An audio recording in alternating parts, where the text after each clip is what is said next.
ஒரு நாள் ஒரு கழுதைக்கும் ஒரு புலிக்கும் வாக்குவாதம் வந்தது.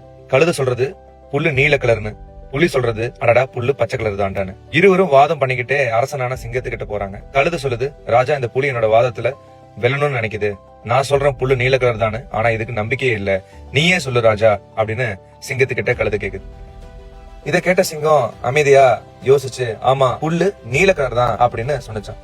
அந்த வார்த்தையை கேட்டதும் கழுதை குதிச்சு குதிச்சு குஷியா போயிடுது. நான் ஜெயிச்சிட்டேன்னு சத்தமா சொல்லிக்கிட்டே போகுது. கொஞ்ச நேரம் கழிச்சு கழுதை திரும்ப வந்து சொல்லுது, ராஜா நான் தான் ஜெயிச்சிட்டேன்ல, ஆனா இந்த புலி என்னோட நேரம் வீண் பண்ணிடுச்சு, இதுக்கு தண்டனை கொடுத்தே ஆகணும் அப்படின்னு சொல்லுது.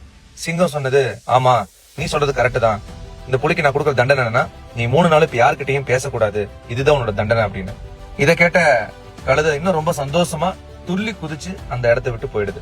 அதுக்கப்புறம் புலி ராஜா கிட்ட, நீ எல்லாம் ஒரு ராஜாவா, உனக்கும் நல்லா தெரியும் எனக்கும் நல்லா தெரியும், ஏன் இந்த உலகத்துக்கே நல்லா தெரியும் புல்லு பச்சை கலர்ல தான் இருக்குன்ட்டு, நீ ஏன் ப்ளூ கலர்ல இருக்குன்னு சொன்ன அப்படின்னு ராஜா கிட்ட கேக்குது.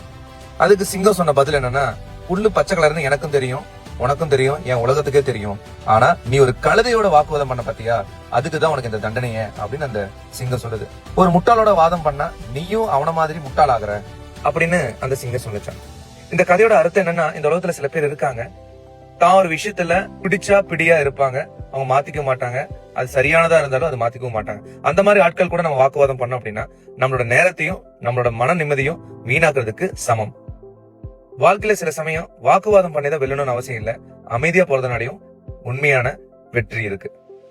இந்த வீடியோல உங்க ஃப்ரெண்ட்ஸ் யாராவது அந்த மாதிரி பிடிச்ச ஒரே பிடியா இருக்கிற உங்களோட நண்பனை டேக் பண்ணுங்க. கண்டிப்பா இந்த வீடியோ அவருக்கு ஷேர் பண்ணுங்க. என்ன ஃபாலோ பண்ணிக்கோங்க. தேங்க்யூ.